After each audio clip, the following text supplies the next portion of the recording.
Right on. Well, technically, I don't know. Yeah, thank you. That's better. They should. Welcome. Welcome, my people. To The Price is Right. It is broker provided. Thanks for coming. Thanks for being part of the crowd. We appreciate you being here. I know your time is valuable. And by the time you leave here, hopefully you'll have something that you can apply to your business or to your life.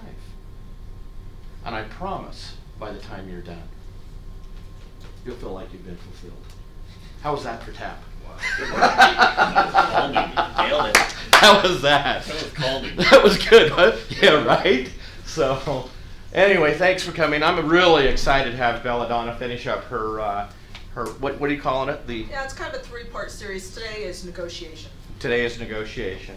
So, I'm excited for that. Before we get into that, Jeff, why don't you come on up and talk to us about I just want to say thank you because some of these people were in the class yesterday where I took 2 hours. Woo! So I don't think they want to hear from me again. 2 hours with Jeff. We did the whole mortgage training. I love it. So just want to say thank you again for all you guys do for us. Thanks for being our partner and being here. Appreciate It's really been good for us. We appreciate you guys' efforts. Yes, well, Steve. I tried to find you afterwards, but I was just going to say, it really helps to have been here for a while and kind of She'll feel much better because when I write Yeah. on the board, I don't know why I Ben love made it. a Because I lot know more it well, sense no to one me can than read if what I I had write just it. come on board. Correct? But Yeah. it's like them. Yeah, and having these It's guys like right here self- for us is self-criticism when massively you're in good front for us. to write, Simple to you go know? down and get your It's like answers having a like little right brain away. together. So thanks for being part of that. And being, Hey, it's You fun. in my office and you Yeah. had me any questions last year. So it might even hurt like Yeah. you're right. Yeah. On the front end when you know nothing. yeah. It is literally drink down a fire hose. I mean, Yes. there's some you're going to clean out of it, but a lot of it's just going to go over your head. Yeah, so without further ado, we have... I'm good to start at. Yeah, no, let's have you just jump up and start because other partners Because are we've not got here. a lot. So We've actually got a lot to cover. turn it over to you and have at it. Okay. Awesome.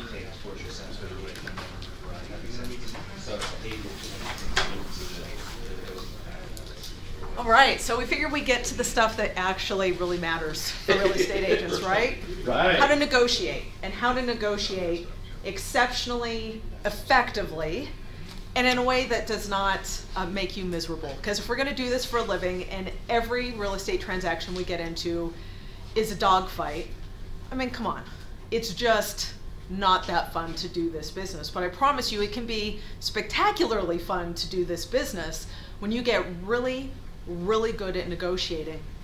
And when you get to the point that no matter what you have to communicate to your client or the other side or whoever you're dealing with, could be your wife, it could be your husband. I'm telling you, you guys, this stuff works on everybody. But it takes the fear and it takes the sting out of negotiating when you no longer have any fear of having to deliver whatever kind of news.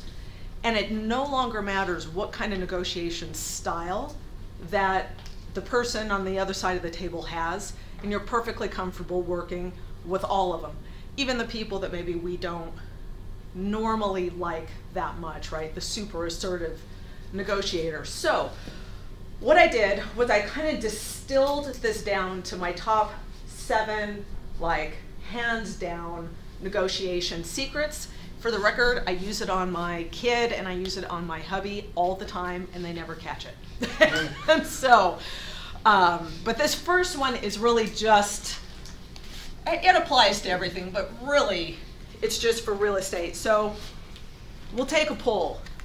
What's everybody think is the #1 most important rule of negotiating? First one, hands down. Clear? Be able to walk away. Perfect. So we sum it up another way, and that is, I agree. yeah, you nailed it. You got it. Right? No deal is better than a bad deal. Say that again? No deal Oh, gotcha. is better than a bad deal. I like that. What does a bad deal look like in real estate? Mm. Yeah, brokers are like, oh, you don't want to know. Yeah. What? So I'm going to just put my first one up here. No deal is better. So what does a bad deal in real estate look like? Wow. Yeah. Lots of things, loss of money. Lawsuits. Jeez. I've been in them. Yeah. Had to testify in court several times on behalf of my clients. Very emotional, it's draining. I mean, that list could be as long as that board is. Right. So in general, a bad deal is the client loses money and they don't get the house, or they don't get their house sold, right? Yep. That might be the best part of a bad deal. A really bad deal might be the transaction goes through and then the lawsuit gets started, right? And it becomes a massive loss of time and money. Whereas if we had just recognized at the outset that no deal was better working, was a better outcome than getting that horrible deal put together, we could have circumvented the whole thing, right? Yes. So why do we say yes to bad deals when we should say no? What's going on there? Why do we do it? Because we believe that it's going to be, or we can fix it, or yeah. Right? We need to check. Yes, Yeah. commission breath. Check. What I heard, right? We feel like we can't say no, right? So what, and if you think about it, when we feel like we can't say no, we are taking ourselves hostage. Ooh, yeah. Nobody else is doing it to us, we're doing it to ourselves. What happens as a listing agent when you feel like you just can't say no to a seller who wants you to reduce your commission? Ouch. Do you go ahead and take, what happens is you usually take the reduced listing, right? And almost 100% of the time, what do those transactions? They're the worst. How are they the worst? Usually they're more work than any other transaction you'll ever do. Or, right, no deal is better than a bad deal. That unreasonable person remains unreasonable the entire time. They eat up 6 months of your life. They make you want to quit and go sell cars, or like take a cave in the Himalayas over doing real estate. Right? And the thing never sells because they were as stingy and uncompromising with every buyer that came through as they were with you, right? Yes. So when we feel like we can't say no, we're taking ourselves hostage. So that's why the person who cares the least wins. If I'm okay walking away from any transaction at any time, I keep the control in the situation, right? Yes. Now, it ties right into number 2. So number 1 secret, no deal is better than a bad deal. Number 2 secret, and I have a ton of notes here. So this one, you have got to keep your ego on a super short leash.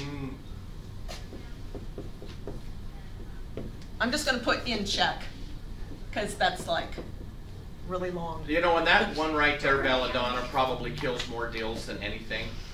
Hallelujah, brother. It's totally shocking to me how around this industry agents get in to be the big dog on the block and want to control every little aspect rather than being humble and trying to work it out. It's, you keep your ego out of it. So, out of all the deals that come to your desk, because they're broken, what percentage would you say legitimately have an issue that's come up that the agents don't know how to resolve, right? It's something complicated. It's a technical issue with the transaction versus they've simply lost control of themselves in the process, and now it's created a That is such a great question, because without question, the reason they get messed up is because, number one, when we get angry, we dumb ourselves down. Oh, we're going to talk about that. Like that. So, but I would say 90 to 95% of the transactions are screwed up because of agents' egos are in the way. So did everybody catch that? Yes. 90 to 95% of the deals that get into trouble are in trouble for no other reason than we lost our self-containment. What happens when a nuclear reactor's core loses containment? Meltdown. Right? Nothing good. So if we say, and I would say 85 to 95, so it's been a long time, but when I managed, I would say minimum 85% of the deals that came to me to get put back together were simple conversations, and there was nothing actually wrong with the transaction. It's just communication had broken down, people had gotten upset, and they were no longer willing to speak or listen to one another, right? And so they had to bring in an arbiter who could get everybody back on the same page. So if we don't need that, and we can keep ourselves in check, so let's talk about what that is. So I like to think of it like this. Would you rather be right or get paid? True. Paid. I will take paid 100% of the time, right? Well, I always say just because you're right doesn't make you right. No, hello, like I thought I was right about a certain diet for a long time, and then I found out, oh, I was wrong. But during that time, I was convinced that I was right. Right. So right and wrong are subjective. So we've got a few things here. So the first one, let me talk about this a little bit. And it's about just being balanced, right? Just keeping kind of an even keel emotionally. We don't get knocked off and upset too easy. We don't get depressed too easy. We don't get like ecstatic too easy. Now that's a funny one because we think we all want to be running around ecstatic all the time. But the truth is, balanced is where we need to be in a negotiation, right? I don't know if anybody's had this happen. You have this sweet dream deal, like it could not possibly be going any better, and you're actually a little ecstatic. And then something comes out of the blue and actually kills the whole deal. It kills it, it's dead. And you're more depressed about it than you would have been had it just been a little tougher because you went from a high to a low, right? So personally maintaining that little bit of balance. And it kind of comes down to self-control, self-regulation. So here's the thing. If you don't have self-regulation, none of this will work. None of it will work. Because when the chips are down and this stuff starts to happen, you won't be able to hold it together. So who here watches prize fights, boxing, MMA? Anybody? Who here's at least watched movies like that have boxing or Rocky or, right? What do the fighters do to each other right before the fight? Trash talk. Right in each other's face, right? Don't they like just get nose to nose right before the fight? And what did they say to each other? You're gonna lose, you're I'm horrible. gonna break you. If they get really ugly, they'll start talking about your mama. Right?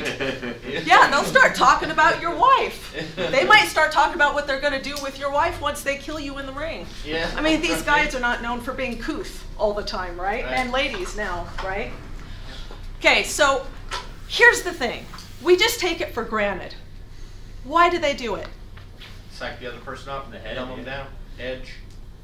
But how? What is it about doing that gives them an edge? Well, it's about Try to make them dominating. weak. What I hear? It doesn't give them an edge, it just makes them look stupid, basically. Well, what happens when the other guy gets legitimately angry? Yeah, if you can get an emotional response, you've won. You're already in their head. He forgets how to fight. So, what happens to a fighter that gets too angry in the ring? Confused. He forgets the fundamentals and how to do what he's best at doing. You'll Doesn't- change your game plan. You will. You won't pace yourself, will you? No. You're going to start making all kinds of critical mistakes in the ring. So here's what pro fighters know that we don't know. Pro fighters know that the guy that loses his cool in the ring is going to lose the fight. Yeah. We think when we lose our cool, we're like, ooh, I've got Hulk powers now. You're like, oh, I'm going to get my way. No, that is not what happens. You've got to keep your cool and not let yourself get too angry. Here's the funny thing. Is anybody familiar with Sun Tzu and the Art of War? No. So, Sun Tzu goes back thousands of years, right? Considered the finest military mind ever to have lived. Said, if your enemy is caloric, agitate him. Caloric meaning he gets upset easily, right? Agitate him. Samurai used to shout unforgivable insults at one another across the battlefield because they knew the swordsman that lost his cool was going to lose the duel almost 100% of the time. So I don't care how you are provoked by the other agent. You've got to be able to just take a step back, and even if you have to like take a breath, because here's the thing, I've been right here, right, where you've been working and working and working, and then somebody, man, they just sneak one like in under the belt and it hits you good. And who's done this? You're on the phone, you're having a conversation, you're not like running the 4-minute mile, and all of a sudden your pulse is like Right. because like you've actually gotten so annoyed with somebody that you are now in a full-blown physical reactive mode, right? I don't care what you have to say. You're like, oh my God, I just knocked over my cup of coffee, I'll call you right back. You need to halt that conversation and get a hold of yourself, come back and finish it when you're calm. So on this note, there's actually some interesting science behind this. You said it and I love it. What percentage do you think, how much stupider do you think we get as we get agitated? Anybody want to make a guess? A lot. 10%? Close, close. So, when we're mildly agitated, now I don't know how they agitated them in this study. I don't know if I don't know what they did to them. When you're mildly agitated, you become 31% stupider. Really? 31%. Now think about that for a minute. Just agitated. Just agitated. You're literally working. Think of this for a minute. Imagine you take a third of your brain out of your skull and you set it on the table, and now you're going to finish this deal. Wow. So this number goes up as you get more angry, right? 50% plus loss of intelligence as we get mad. So who can finish this statement for me? I was so mad I couldn't Even think. think straight. Yeah. Think straight. Does anybody know what the difference is between murder and manslaughter? Premeditated. Premeditation. Thought. Murder is the person was clear enough that they actually thought about killing somebody and they killed him. Manslaughter is something happened and in the heat of the moment that person became so emotional Active rage. that they killed someone. Now, is the act any different? No, still dead. Result still. You killed somebody, Yeah. but the law will send you to prison for less time for manslaughter than for murder. That's how recognized this is, that we do not perform well when we're upset. Wow. So that's again why I say without emotional regulation none of this stuff works, and that's a separate class, right? How do you emotionally regulate? But there's lots. I've actually got good references for that if you want them. Okay, so number 1, no deal is better than a bad deal. Number 2, keep your ego and yourself in check. Number 3, you guys will love, you'll love this one. This is, you will laugh. This is such my super secret weapon. Like if I had one massive secret weapon, this is so it. Nobody ever thinks that it's like my secret weapon either. I don't know why.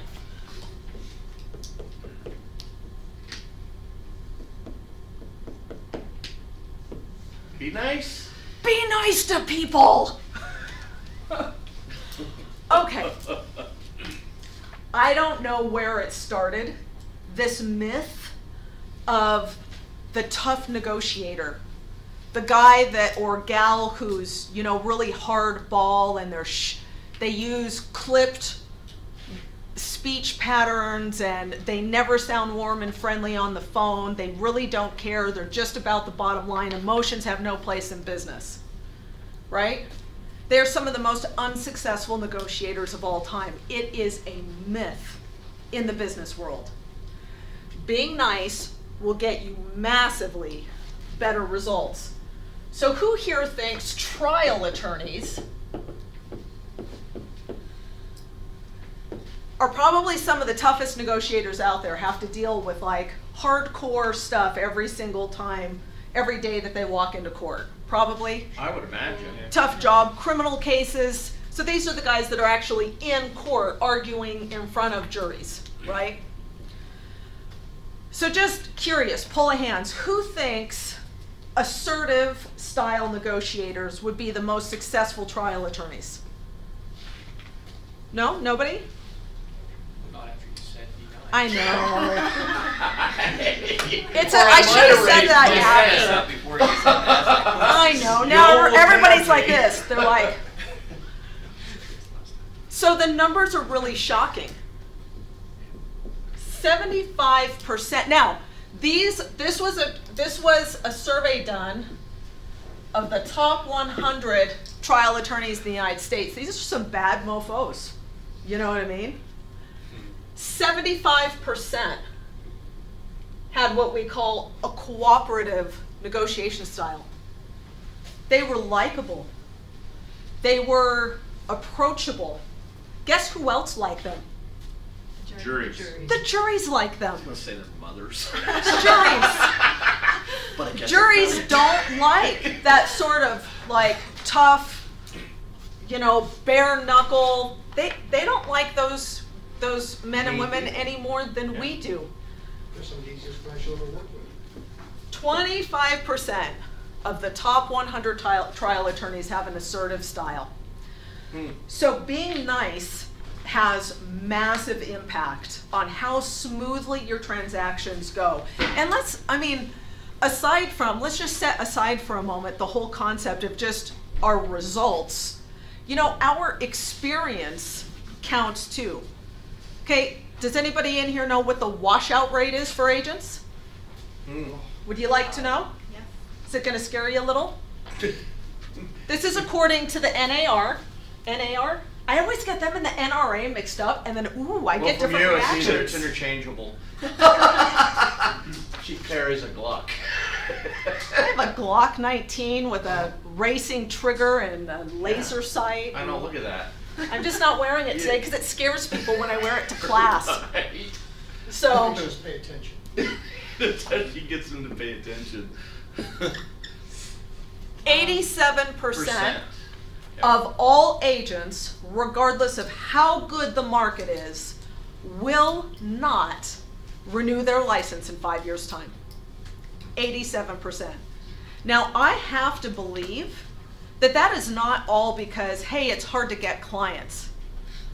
I believe part of that is because we make this process so unpleasant on ourselves, we are willing to do anything else besides real estate after 5 years.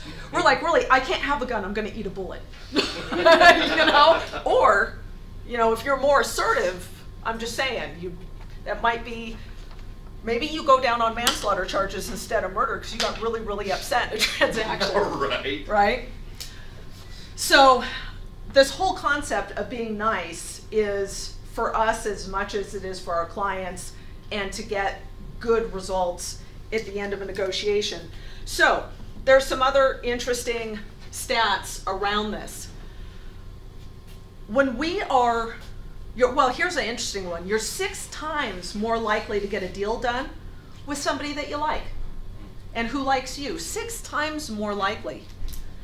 So think about if you're going on listing appointments. Would you like to list 6 times more than you're currently listing? Yeah, I mean, talk about working smarter instead of harder. If you're going into bidding wars, would you like to win 6 times more bidding wars than you would ordinarily win for your buyer? It's a separate class, but I actually, while I was writing this, I started thinking about it. Was like, do you know, I've won, I think, 7 out of the last 10 bidding wars that I've been in. That's this summer. 3 or 4, we were not the highest bid. So we won the bidding war with a lower offer. And it's this. Every single thing that's up here is what I use to win those bidding wars. So you're 6 times more likely to get a deal done with somebody that you like, and absolutely proven. So just like we become less capable of solving problems when we're upset, and let's face it, as real estate agents, don't we get paid to solve problems? If there were no problems, they would need no agents. That's Right. The real estate transaction is so inherently filled with problems. That's actually what they're hiring us to do. When we are nice, and the other people can't help but react to us because of that, we are statistically more likely to come to successful resolutions. Actually, I thought there was a number in here. It was, there was a flip side to this. You actually are 30% more likely to find an outcome. You become more smart as you're in a better mood, and you come up with ideas that you wouldn't have come up with if you were upset. So you're actually a better negotiator when you're in a positive mindset than when you're in an upset mindset. So number 4, so these are all, how shall we say, the first 3 out of these are subjective, right? They're just kind of concepts. So the next ones are some actual how-tos. Okay, so let's talk about number 4. This is like a Jedi mind trick. I love number 4. And it's so simple. And I bet a bunch of people out here are absolutely throwing it away and not using it in a number of different situations. And this is the voice. So, this is my favorite. Who here has ever called an agent for whatever reason, right? Because you're going to submit an offer, or you've got something going on, or you call and they're like, Belladonna. Oh, and don't you just instantly, silently kind of roll your eyes like, right? Like, oh, I have to talk to Belladonna again. Okay? And they said one word. And they elicited that response in us. So there are 3 voices available to you as a negotiator. And voice number 3 you will almost never use, never. And when you do, it'll be like dropping an atom bomb, and everybody around you will be like, what? Because they know you don't use it very often. Voice number 1 is the friendly, upbeat, playful voice that you would use with your friends. So if you're calling an agent and you've never spoken to them before, and they're like, hey, good morning, this is Belladonna, aren't you gonna be like, oh, she's nice. Yeah. Like, I wouldn't mind maybe doing a deal with that person. Yes, everybody feels that way. Who here has gone to the store and you're checking out and the clerk's like, hey. You're like, I'm sorry, I got your line. Right. You know, or you check out and the clerk's like, hey, Yeah. one word, right? Now, here is why this is a Jedi mind trick. By using a friendly, positive, uplifting voice, you trigger mirror neurons in their brain. If you don't know what a mirror neuron is, monkey see, monkey do, we automatically become like the people that we see, and it's what kept us alive when we were stupid little kids, right? Match them up. Yeah. We match what we see, and they can't stop it. Even if they're grouchy and they're mean and they're nasty, they have to, the more you can maintain here, the more they are starting to shift internally. Those mirror neurons start firing without them even wanting them to.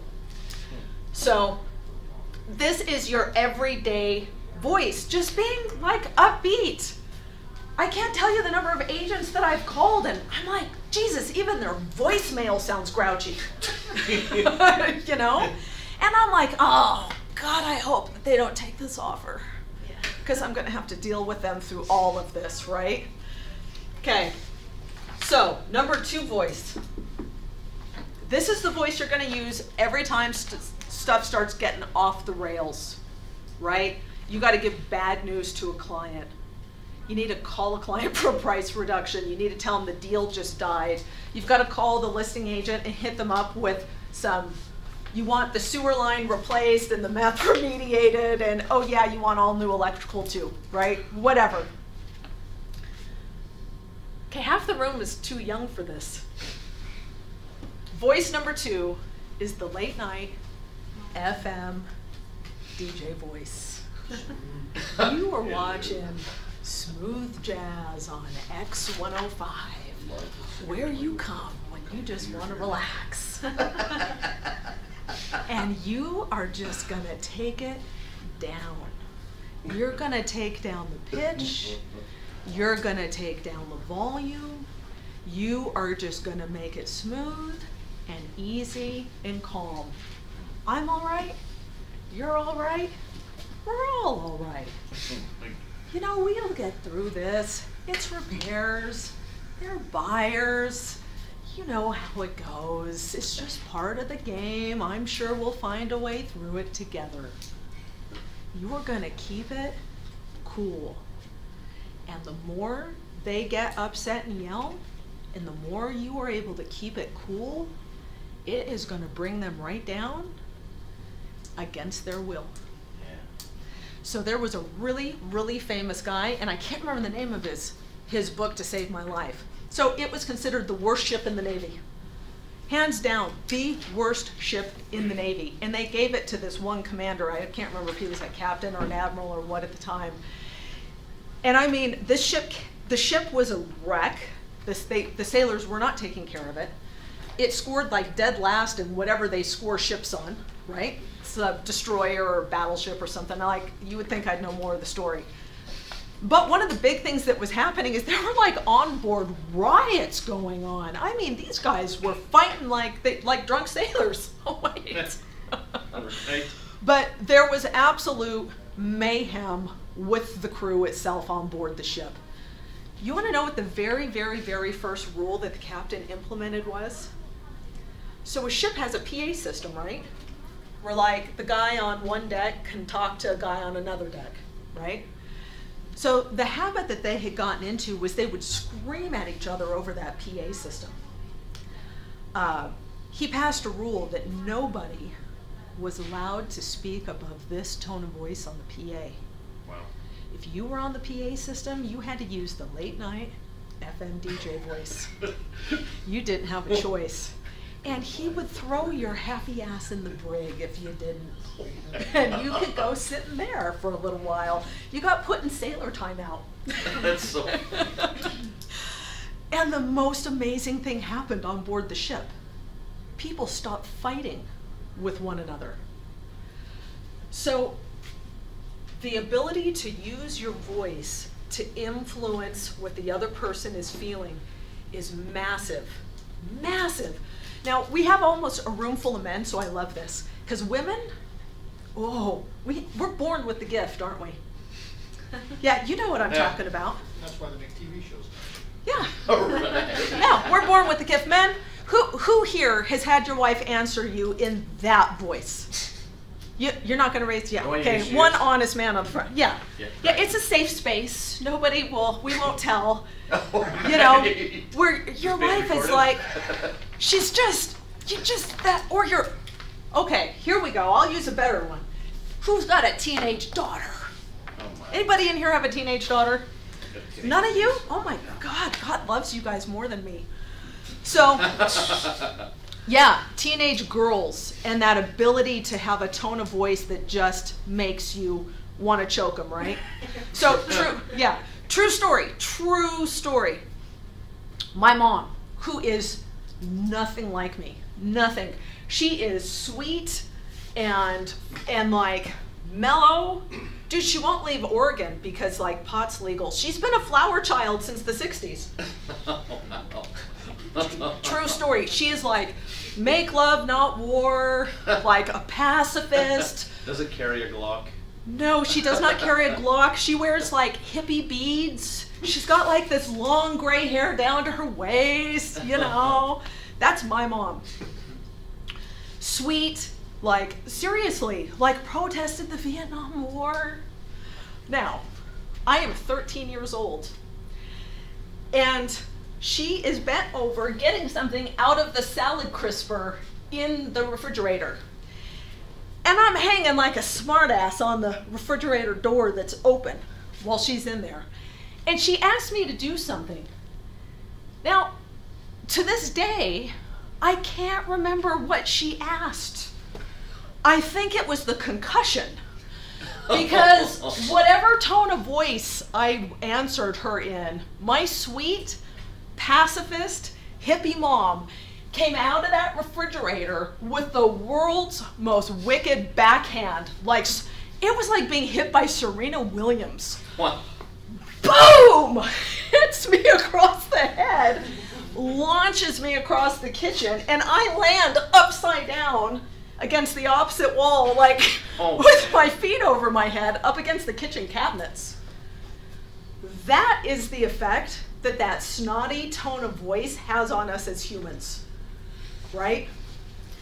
So why on earth are you going to use that tone of voice on the person that you're trying to get to agree to do whatever it is you're asking them for? Is this the third voice? No, this is like voice number 1 and voice number 2. Okay. So what we're never going to use is that short-tempered, I'm right, you're wrong, you should just agree with me, snotty voice that is intrinsic to teenage girls and real estate agents for some reason. Condescending, snotty, aggressive, the whole thing. So I don't care how bad you want to use that voice on them. Don't do it. It will get you nothing, and it might break your deal. At least you're on the phone, so at least they can't, backhand you across the room. Now, but here's the interesting thing. Has anybody been really worked up about something, and then you spoke to someone and they were so easy to work through the solution that by the end of the conversation, like you couldn't believe how easily you were able to get it resolved? Has anybody had that experience? Because someone was so cooperative and friendly.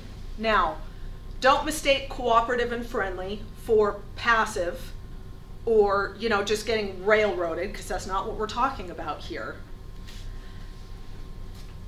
So when we don't have these conversations and take advantage of the ability to use this voice, we lose one of the biggest weapons in our arsenal. So I don't know if you guys have experienced this in agents. Who here has ever sent or received a text with really bad news because they didn't want to have the conversation? Yeah. So now if you're the one sending the text, I'm going to make a case for why you should never, ever, ever, ever send bad news in a text again. Because what's the one thing that you cannot do in a text? Tone. Yeah, pull back. Tone. They can't hear you. And how are they going to interpret the contents of that text message? If it's an all caps, you're yelling at them. They are going to read it through the filter of however they feel at that moment. So if they were in a good mood when they get the text, they'll take it a little bit better. But if they're in a bad mood, they're going to take it 10 times worse, right? And we absolutely lose our ability to influence them with our delivery. So if you ever have to deliver bad news in a negotiation, whether it's to your client or to the other agent, I would encourage you to always, always do it with a phone call. Never with a text message, never with an email. Because the other thing that's going to happen, who here has gotten a text message from an agent and you're like, first I couldn't believe I sent it to them in a text message. Throw the phone down. That's stage 1. How do you feel in 20 minutes once you've been playing it through your head? So has anybody here gone from like a stage 1 hurricane to a stage 5 hurricane by the time they have the conversation, right? So again, you're not doing yourself, if you're sending a text message with bad news, you're not doing yourself any favors because you are going to inflame the other person to the point that they are going to be more unreasonable than if you just had the conversation in the first place. Does that make sense? Because it's eventually going to come in front of you, and then it's just going to be blown out of proportion and be worse than Yes. it could be. Then it could be. And there's also, we'll kind of talk about other things, but beyond just professional courtesy, because there's that piece of it too. But you lose your advantage when you communicate bad news any other way than voice to voice, right? So that is number 4, the voices that we use. Oh, and if you're wondering, number 3, so the first voice, was like the cheerful, upbeat, friendly voice. Voice number 2 is when stuff starts getting rough. We're gonna be like cool and smooth. What's number 3? Number 3 is the assertive voice. Now, you're gonna use that very cautiously. Now, the assertive voice is a little bit like what I'm doing right now. It is not raised, it is not screaming, it is not overly loud, but there's no emotion in it. It's clipped, it's to the point. It's like I'm not fooling around, right? I use the assertive voice with my kids and my dog. And that's about it. I rarely use it in a real estate transaction. When I get to the point where I do use it in a real estate transaction, it is strategic now, right? Only when I've actually calculated that that's going to be the best way for me to get whatever I need done. So, and very rarely, like maybe 3% of my total, maybe less. I mean, it might be down to like 1% of my real estate conversations do I ever use that voice any longer. And I used to rely on it a lot, and now almost not at all. Why is that? It's no longer necessary. Yeah, Jason. I think you use it a lot more when you see that they're going in a direction that you don't want them to go, and you make sure they don't go that direction. So like, if you think about other times you use your assertive voices, you know, there's some kind of fear or danger that's happening when you're using that. And if you're trying to get your client to be aware of that, that's a place where you want to be a little bit more assertive and say, you know, this is a path you're choosing to go down. This is what you need to be aware of. This is it. Right. Where a calm, you know, the number 2, the slow, calm voice, you know, that's more if there's some legitimate panic that's going on that you're looking at and saying, let's just calm down and think about what's going on here versus, no, this is the direction you need to go. So I'll say one thing here. Instead of saying, let's just calm down, and this is going to be in secret number 6. Is anybody here married and told their wife to calm down? Works great. How'd that work for you? The assertive voice. Calm. Yeah. Oh, you think you want me to calm down? Let me show you when I am calm. Let me show you what not calm looks like. Yeah, I mean, we've all been there, right? So this is a really advanced strategy. Strategic umbrage. Now, I've like harped and harped and harped and harped on how we don't do anything angry, right? But what about when a little anger suits a purpose? That's when you use it strategically. You are actually in perfect control of yourself emotionally. You're not out of control, but you're going to use a little umbrage to get a point across. So, an example of using strategic umbrage. I'm on the phone with a short sale negotiator for Wells Fargo. It's been 10 months. I've sold the home 6 times because it's taken them so long. They lost our short sale package 6 times. We are now about to close, and the negotiator says, yeah, we're not paying 3% commission. We're only going to pay 2%. I used a little strategic umbrage with that negotiator, right? And an assertive voice. Now, what I said is how you can say no to someone without saying no. And what I said was this. You know, help me understand. How exactly am I supposed to do that? Now, it's up to them to solve my problem, right? And the negotiator backed down after a moment of silence and said, you're right, I guess you can't. Yeah, no, I can't. And that was it. It was done. I didn't have to yell and scream. I didn't have to Rumpelstiltskin around in my office. I didn't have to swear. That's how I used to do it. I mean, you know. Right. Okay, so we got like 10 minutes to get through the last couple, and I'm gonna erase some of these. So, but what do? It's all fine and good when you're in control, but what about if the other person is just freaking out like a 16-year-old girl? Oh my gosh.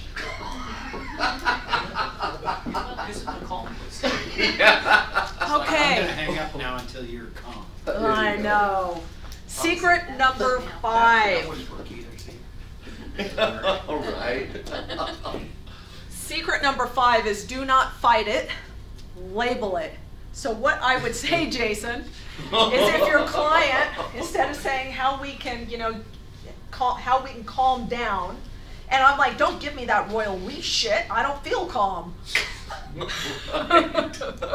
Because I'm sorry, when you're really to the point you've lost control and you really are upset, and you're not so smart anymore, we don't say the smartest things.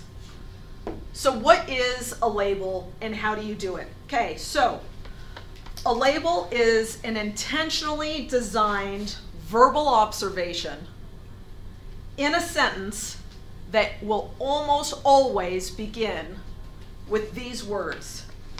It seems like, it sounds like, it looks like. So then for Jason's example, with the seller, I'd say, it sounds like you're pretty upset. Now, if you're an upset person, are you okay with that? Somebody saying that to you? Yeah. Yeah, I am. Yeah, I am. Yeah. Now, folks, that's it. That's a label. And yet, the power it has to diffuse is massive. Now, here's some other really weird and funky stuff about how the brain works. When you label a positive, it expands. Wow, it sounds like you're super excited. It's like you gave them permission to be more excited, right? Yeah. Wow, it sounds like you are really angry right now. Yeah, I kind of am. I do that Clint Eastwood thing when I get really mad too. I clench my back teeth and I can only talk through my front teeth. It's a weird thing that happens. Saying make my day. Is that Yeah. it's gonna block in your head? So yeah. Now it's all coming together. I know. I lived in some rough neighborhoods, Right. So when you label something positive, it grows. What we're afraid of is aren't we all kind of afraid of this? If we just say how they're feeling, we're afraid it's gonna like be throwing gasoline on a fire. Okay, it's counterintuitive. When we label a negative, it diminishes. Negatives diminish. Who here gets more and more mad when they feel like they're not being heard? Has anybody ever been on the phone with a customer service rep who is just not recognizing that that there's anything wrong and that you don't have a right to be pissed off, and they're trying to justify why whatever went down went down? Anybody experience that? What happens to your emotional timber as that conversation continues? It expands. It just, right? Expands, yeah. Who here has ever been on the phone with a customer service rep that was like, oh man, it sounds like you're so upset. I totally understand. I'd be really upset too. What happens to your emotional timber? Calms down. It goes down. So when we label what's going on, now, because I'm geeky, I wanted to know, well, why? Why is that? This whole thing about how we get stupid when we get upset. Does anybody here know what's happening? Our brain, the frontal part of our brain is really, really new. We haven't had it for very long. And the whole brain, we don't actually have one brain in our head. I don't know if anybody here knew that. Did you know we have 3 brains? What? We have three brains. We have the brain that we had when we first like crawled out of the swamp and we had big teeth and a long snout. Some of us still have it. A reptile brain. And the reptile brain is like, it doesn't think, it only does a couple of things. It fights, it runs, it eats, and it mates. That's it. You have that brain. Then you have a slightly bigger brain on top of that, and it can kind of function and do a little more complex stuff. And then you have your frontal brain, your really smart brain, the brain that we all think we live in all the time. Those three brains barely even talk to each other. They all run at different times. They take over the whole show. So when we get a little freaked out, or in this case, we're upset, we have retreated all the way out of our frontal brain. That's why we get stupid. The front of our brain has been turned off. And the midbrain, and depending on how upset we are now, if your pulse has just gone up, you're out, you're not even in your midbrain anymore. You're in the smallest part of your brain that is reacting to a threat. And it's turned off your forebrain. Your forebrain got completely hijacked. When somebody labels that emotion, it sounds like you're really super upset right now. Something happens. The front brain doesn't just vanish out of your head, it's still there. They actually have to process that, and it takes them out of their base brain and it pulls them back into their frontal lobe. As they process that and they go, yeah, I am really angry right now. And they start thinking again, and the emotion drops. So this is not just like, oh, this is some cool concept and maybe it works and maybe it doesn't. This is absolutely based in physiology and brain science. This stuff really works. And if you guys are wondering, all of it was 100% pioneered, one, by some really cool off-the-grid therapists, like behavioral psychologists, and the FBI, who got so bad at negotiating that they were taken to court during the Nixon administration because they got a whole bunch of hostages murdered for pulling some really, really poor tactics. And the survivors of the hostages sued the FBI and said, nobody should be that stupid. You're at fault for getting our family members killed. And the Supreme Court said, you're right. And the FBI lost that case. Wow. They were considered the worst hostage negotiators in the world.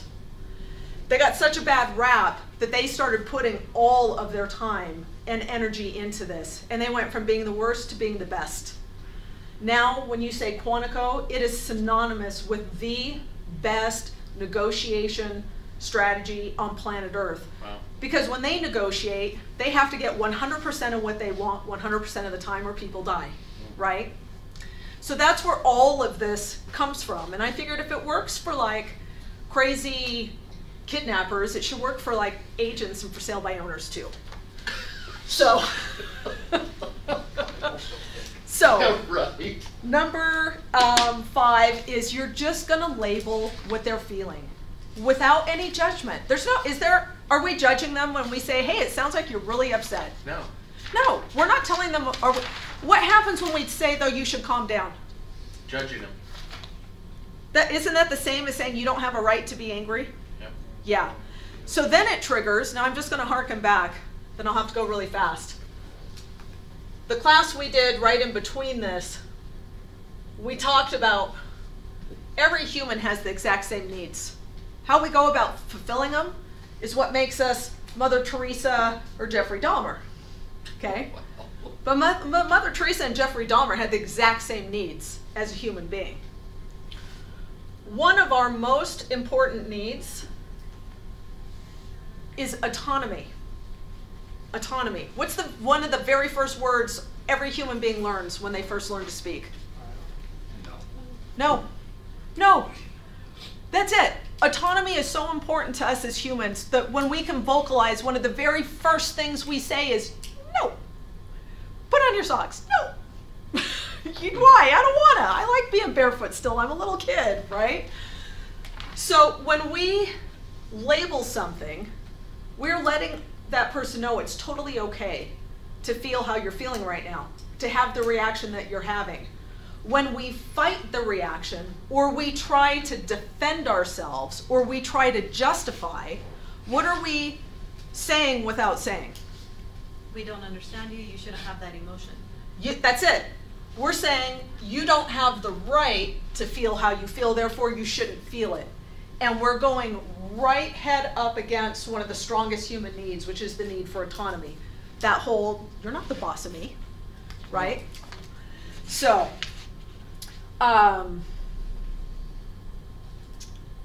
so let's talk about, okay, we're gonna go really fast on these last two. So, after labeling, your next, one of your biggest secret weapons are called calibrated questions. This is really going to pull them right back into the front fore part of their brain. Calibrated questions are going to start with only 2 words. Any guess? What and how. Now, why wouldn't we use the word why? Why aren't we going to start questions with why? That's what we want to figure out, the end result, right? Why did you come home late? You're asking, yeah, you're asking someone to explain their behavior. It's combative. So, who here prospects expireds? Okay, awesome. The only time you're going to start a question with the word why is when you intentionally want to provoke a negative response. So, if you come in to an expired listing and just tell them all the great things about you and all the bad things about their last agent, how well do you think that's going to go over? Oh, well. No, not really. However, if you ask one simple question, so John, I mean, you know what? I'm confused. Why don't you just list your home again with your old agent? Now what are you going to get? Good answers. Now they, without you having to sound snarky or to sound boastful, or you don't even know who the agent is, so there's nothing like running the other agent into the ground and then finding out it was their sister or their mother or their best friend, right? When you want to provoke a negative response, that's when you're going to use the question why. Why would you ever switch companies? For recruiting, why would you ever want to leave your company? There you go. So that's like your little secret trick for why. Otherwise, you're going to use the words how and what. And then I'm going to quickly give you some examples. And then there's another word you are never going to use, because you should never put your butt in the face of an angry person. So, no buts. When you use the word but, you're negating every single thing you said that came before the but. Or you're justifying yourself. Yeah, but. Yeah, I know, but. There are better ways than that language pattern. Okay, so here are the questions that I want you to keep track of. What about this is important to you? That's a great question for just about every single prospect that we're talking to, right? Also works in negotiations with another agent. If we have an agent that seems like really emotionally, maybe more emotionally than they should be, connected to a deal. Hey, what about getting this done is important to you? How can I help make this better for us? How would you like me to proceed? Okay, now think about this one for a minute. When we ask this question, instead of giving a defensive response to somebody, we're asking instead, how would you like me to proceed? We are now making them solve our problem. Do you kind of see how that works? They now have to actually stop just knee-jerk reacting and think and go, well, how would I like you to proceed? What if you just have a really pain in the neck seller that doesn't want to respond to an offer? And you say, well, it sounds like you're pretty angry at that offer. How would you like me to proceed? Right? Simple, easy, and it gets them right back thinking again. What is it that brought us into this situation? This is a great one where now you're kind of in the thick of it, and you're trying hard to get back on track. Maybe you now have an agent who has derailed themselves on the other side of the conversation, right? So what is it that brought us into this situation? And then now they're going to start thinking it's no longer about, they can start getting back on the facts. Well, it's because, you asked for this crazy thing. Okay. Followed by, how can we solve this problem? So who here feels like they're always trying to pitch their solution to the other side and getting them to take it? Has anybody been here with that? Like you're in a negotiation with another agent and you're trying to get them to accept your solution? All the time. So instead, try asking, how can we solve this problem? Now, intrinsically, you have to understand the subtlety of these questions. If you're dealing with an assertive, aggressive person, you are, I was going to look because I thought I had ego back up there still. You're catering, you know their ego is their weakness, don't you? You're catering to their ego, intrinsically asking for their help, which makes them feel important, and it makes them feel like they're in control, even though they're not. And you've just bypassed all of their assertive mannerisms in one fell swoop, and now you have them working to solve your problem. So the next one is, what are we trying to accomplish here? So what if you've got a seller that's just refusing to do a price reduction, and they've gotten so hung up on the numbers that they've actually forgotten what their own end game is, right? What are we trying to accomplish here? Well, we're trying to sell the house. Well, are we trying to sell the house, or are we trying to accomplish, you really want to get in to that bigger home with the bigger yard so that the kids aren't fighting, and yep, right? And then here's a good one. What do you hope to accomplish by? So again, let's say you're negotiating against your own client and they're refusing to do a price reduction. What are you hoping to accomplish by staying at this price? I like that question. And let them answer. Now, if they say, well, we're hoping to get more. Okay. Yeah, it sounds like you need to make as much as you can. Do you see how then you add in a label and these start building on each other? And before you know it, you have somebody that says, and then you can ask a question. So how can we help you make as much as you need to make if the home sits on the market for 6 more months? And you're making 6 more months of mortgage payments. Wouldn't you make more if it sold sooner? Now, do you kind of start to get the flavor of how this works when you start putting it all together, right? And then, how do you say no without saying no? How am I supposed to do that?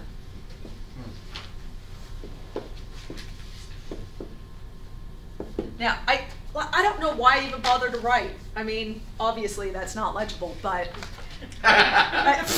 it's like a security blanket because you get up here and you feel kind of awkward.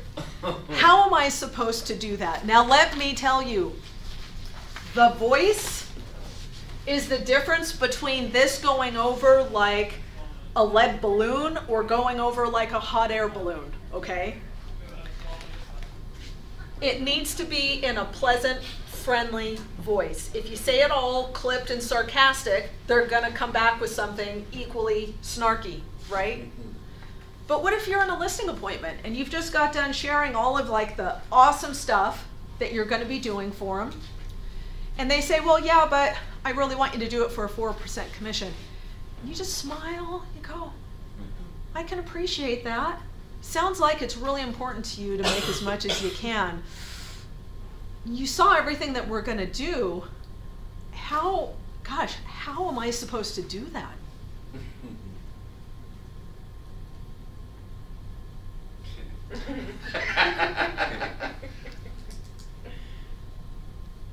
First person to talk loses. I don't care how comfortable you are. I don't care if you sing a frickin' song in your head. I don't care if you start singing the alphabet song. A, B, C, D, E, F, G, H, I, J, K. So frickin' you gotta keep your mouth shut. And then they are going to respond. And 9 times out of 10, the response is gonna be, gosh, I guess you can't, can you? Yeah, I can't. The good news is we can get started right now. So how am I supposed to do that? And then zip it. And I don't care how hard or uncomfortable it is. You cannot step on your own question, right? You've got to let them respond. Okay. And then we're a little over. So here's what we can do. We can just let everybody go because I know they're busy. Or we could do the very last one, which is how to disarm an attack. Do it. Are you guys good for time? Oh, yeah. Because, like, seriously, there's nothing, it's just hard, there's so much in here, it's hard to get through it all. Okay, number 7, how to disarm an attack. So here's the funny thing. So I've been in real estate since 2005, and for 10 years before that, I worked for Blue Cross Blue Shield of Utah. And for my and I did like everything you could possibly do, but for my first 6 months, I was on the customer service floor taking calls. Who here ever calls their insurance company when they're happy? Yeah, no? You only call like when they haven't paid your claim, right? Or like something has gone horribly wrong. So I got this reputation for being able to handle really pissed off clients really well, to the point where people started transferring me all their pissed off clients. After 6 months of that, I was like, get me out of here and put me in claims. Maybe if we played the claims right, they won't be so mad. So without knowing what I was doing, I was kind of accidentally doing a few things right that worked really well. So who here has ever come under a heated attack from their client or from the agent on the other side of the transaction? Yeah, and for everybody that hasn't raised their hands, just wait. Yeah, right. It will happen to you. Now, this could also be at the grocery store. It could be with your spouse. It could be with your kid. I mean, like, it doesn't matter. It works everywhere in life, right? Okay, so let me tell you what you don't do. You never try to explain why. What is it about whys that pisses us off?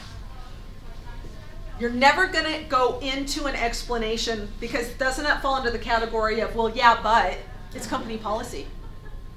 Well, yeah, but I had this, and now it's all about you and not about them, right? So you're never going to explain. Number 2, this one is so hard, you guys, but you got to do it. You cannot go on the defensive. I'm telling you, you got to be like water when it comes to this. You just got to let that stuff crash over you and flow around you, and it's just not personal, no matter how personal it feels. So you can't get defensive. So the very first thing you're going to do right out of the gate is you're going to start with a label. Sounds like, it feels like, it looks like. Then you're going to take, this is hard, a really, really honest look at the reasons why the other side would be in the position they're in, or why they're behaving the way they are. Now, you can't do this when you're in the middle at the heat of the moment with them, right? So you've got to be able to think your way through this. So you've got to take a real honest look at what their motivations is. So with the first one, it could be financial gain, right? Maybe they're really upset because this deal is about to fail and they really need the money, okay? Most of the time I find that's not the case, truly. Some people just really they need to be right. They need to feel like they're the authority. For some, do you feel like their ego or their pride is on the line? Maybe their whole pride is tied up in being a tough negotiator. And if they don't like just kind of freak out and throw a fit every time something happens, they feel like, you know, that's what they do. And on this note, almost every time a satisfied ego will trump a satisfied bank account. So just like Rick said, about 85 to 95% of the deals that fall apart and end up on his desk is because somebody's ego got in the way and they were actually jeopardizing the whole deal because of it. So you've got to know that there is a lot of stuff going on with that other person that you are probably not taking into consideration. And when you do, it's like you have a superpower and they don't. I mean, if you think about it, it's like they're in a black room and you're in a room with night vision on. And you're like, I can totally see what you're doing. And you actually can't see me. That is the interesting thing, because they literally can't see this whole strategy of skill sets that you're now unleashing against them, right? And here's the fun thing. Are we doing this for their own best interests? Yeah, we're trying to get these suckers paid too. Like, would you please let me help you? Let me, like, what was that silly movie? Help me help you. Help me, yeah. Yeah, help me help you, you know? So, you know, or you could use these powers for evil. It's up to you, I suppose. Okay, so we need to, as much as we possibly can, we need to figure out what's going on with them. And it's okay to ask some what and questions in here too, and how. You know, it's okay to say, hey Jim, it sounds like you're really, really upset. What can we do to get back on track here? And let them reply. Or what, how about this one? What else is going on? Is there something else, you know? I don't know if anybody in here has had this happen, but you ask a simple question and the other side unleashes the floodgates and you get that holy grail. It's called a black swan. Oh.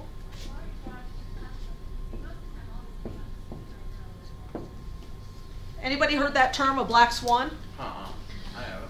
Okay, so a black swan was how people used to refer to something that couldn't exist. That's a black swan. That's a thing that doesn't exist, like unicorn. Until somebody went down to Australia and they actually found a black swan and they're like, dude, there really are black swans. So there are certain things in every negotiation. There are known knowns. Does that make sense? Yep. Things that you know, and you know them. Okay? You know there's a buyer and a seller. You know that they're one's gonna try and make the most money and one's gonna try and pay the least. I mean, there's things you know. There are known unknowns. Does that make sense? Yep. So what's a known unknown? I know I can't do brain surgery. Yeah. Or in a negotiation, I know that the seller owes a certain amount of money, but I don't really know how much they owe. I know there's a price that seller is willing to let the home go for, but I don't know what it is. Does that make sense? Yeah. Known unknowns. The things that can kill a negotiation are unknown unknowns. Those are called black swans. We have no idea that they exist. And they are injecting influences on our negotiation that are trying to blow up our deal. Yeah. So if you're able to have a conversation with this other agent who seems to be behaving completely erratically, or with maybe it's your seller. So let's do this one. Maybe it's It's the other agent, and they seem to freak out every time you talk to them, and you finally, you know, you get them, you do some labeling, and you ask a really good strategic question. You say, hey, Sally, you know, it sounds like you're really upset. Is there anything else going on that I should know about? And Sally bursts into tears and says, yeah, I'm about to get divorced. It's been hell. I've been in court all week. He's fighting me for the kids.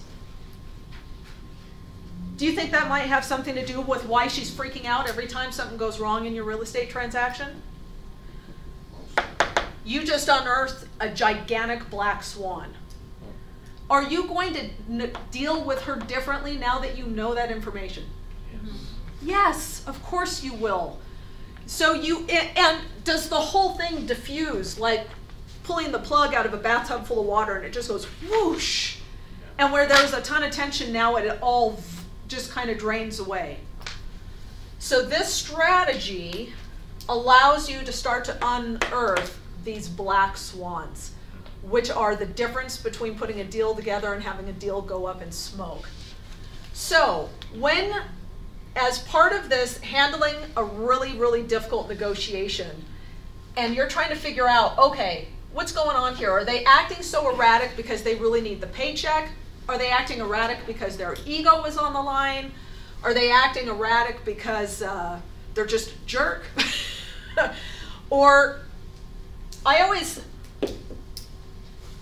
there something going on that I don't even know what it is, and it's affecting their ability to function, right? If I keep that in mind, one thing instantly happens to me. If you know that Sally's going through the divorce of the century, even when she acts crazy, do you take it personally? It kind of takes your emotional reactivity out of the equation, right? So if you always assume that something crazy is going on with the other person, it's a way for you to keep your cool even when they're freaking out. Okay, so the very next one is what we call an accusation audit, and it's completely counterintuitive. So I will tell you how I just used an accusation audit. Who here has had to make a phone call to the other agent and you're like, oh God, I need a drink before I make this call? They are going to freak out on me. Has anybody been in that kind of a situation? Okay. And what we want to do, so I'm going to call a seller, bless you, and I'm about to ask her for a ton of repairs, and I know they're going to be expensive, right? And it's a seller's market, and it was multiple offers, and she had 13 offers, right? It's like, and I have a freaking unreasonable buyer for a client, like who I kind of wanted to hold her little head underwater till the bubbles stopped coming up. You know what I mean? I mean, like, this happens. Okay. When we are about to do that, are you ever tempted to call and like prove your case? Well, here's what we're asking for, and here's all the reasons why we're asking for it. Kind of like you're building a case. Has anybody ever approached? Oh, yeah. Okay, I'm going to tell you from now on, don't ever do that ever again. Never. Here's what I want you to do instead, and it's going to feel crazy, and it works like a magic trick. An accusation audit. So before you get on the phone, you are going to make a list, and I mean make a list. I don't care if you do it on your computer or by hand. You're going to make a list of every single negative thing that that other agent could possibly think or say about you. So, I'm under contract on this duplex. They had 8 million offers. We win it. And part of the way I win it is because I was so nice.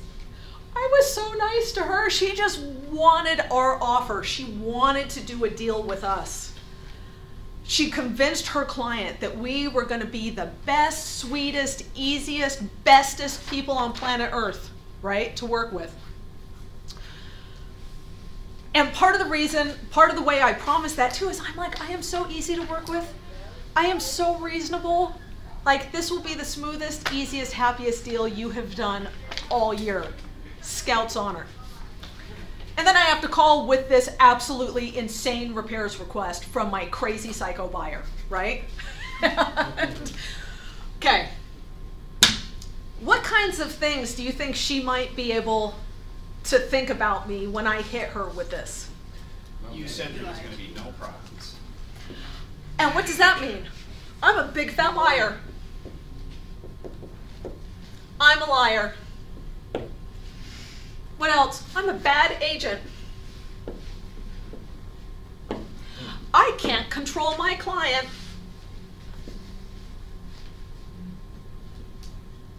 I don't do what I say. I break my promises.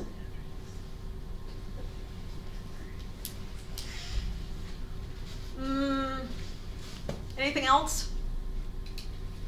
That's probably the gist of it, right? So I call her up, and I'm like, hey, Sue, it's Belladonna. She's like, hey. I'm like, so, okay, Sue, I just want to start this conversation with this. By the time we get off the phone, you are going to think I am the worst human being who ever lived. You are going to think that I am a liar. You were probably going to think that I blew a ton of smoke promising you this super easy deal, and that it was going to be a piece of cake, and that there weren't going to be any repairs or anything, and it was just going to be like smooth sailing the whole way through. And you know what else? You're probably also going to think that I freaking suck as an agent, and yeah, I can't control my client. And then this is an actual conversation I had last month. Scout's honor. And do you know what she said after all that? She's like, oh my God, Bella. What's going on? What in the world is going on? And I'm like, we got the meth test back. Now, who here knows what the standards are for meth? Depends on the state. 1.0, right? Anything below 1.0, it's like nothing. It's like breathe the air. It's like way worse for you. It's not even a health hazard. It's nothing. This thing pointed at like a 0.01. Nothing. And my client freaked out. And I did all this stuff on her and her parents like multiple times. And they said, you're right, you're right, you're right. And then on day 3, they're like, kill the offer.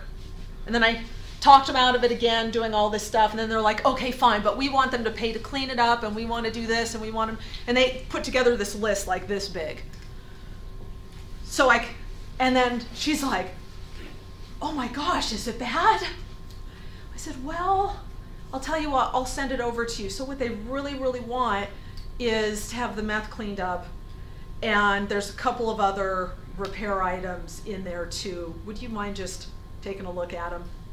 And she's like, of course. She's like, Bella, that's not that bad. And they paid for the meth cleanup and all the repairs. Now, the alternative that they had to that, they had 13 offers on that property. Of 13, I think 7 were cash. Just about the lightest of the offers was full price. How easily could she have said, piss off, I'm moving to offer number 2? Yeah, piece of cake. She could easily have done it, and frankly, I would have. If I were negotiating that deal, I would have told my clients, don't you dare pay for that. We'll move to offer number 2. Tell them take it or leave it. Keep walking. Okay, that's not how I would have said it, right? But they did it all. And that's how you do an accusation audit. And what it is you're beating them to the punch.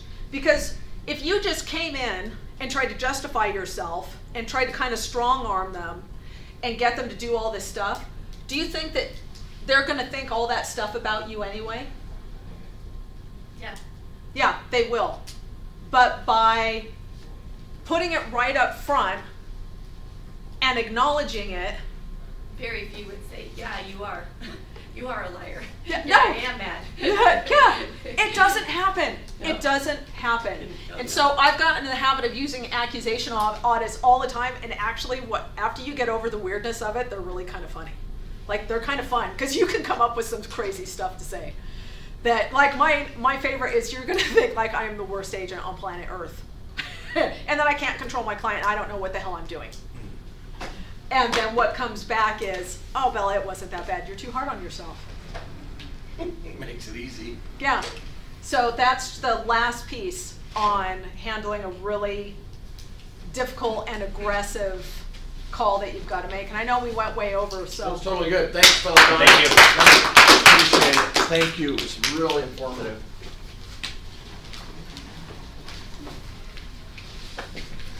Thank you. Yeah.